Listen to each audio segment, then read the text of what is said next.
Ticket வாங்க சொல்லிருக்காங்க. இது வந்து ட்ரெயின் ட்ரிப் ஐயா. ட்ரெயினுக்கு அப்புறம் ட்ரெயினுக்கு டிக்கெட் இல்ல. டிக்கெட் தருவாருமா? இந்த ட்ரெயின் வந்து வாங்குறாங்க. நான் எடுங்க. என்னது ரிப்பேர் ஆன கிரைண்டருக்கு கூடவா டிக்கெட்? எனக்கு மட்டும் தான் அப்படியா? ட்ரெயின் சாரி எதுக்கு சொல்லிக்கிறாரு? அதான் சாரி சொல்றாரு. விழுப்புரம் மாவட்டம் திண்டிவனத்துல இருந்து வீரநாமூர் கிராமத்துக்கு அரசு பேருந்து போயிட்டு இருந்திருக்கு. அதுல ஒரு பெண் பயணி ஏறி இருக்காங்க. இந்த சின்ன கிரைண்டர் பாகங்களை கட்டப்பையில எடுத்துட்டு போயிருக்காங்க.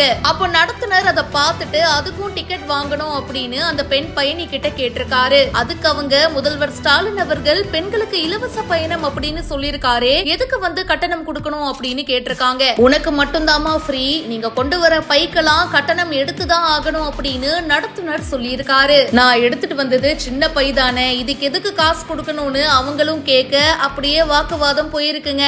அவங்க வீடியோ எடுத்து சமூக வலைத்தளங்கள்ல போட்டிருக்காங்க. அது இப்போ வேகமா பரவிட்டு இருக்கு.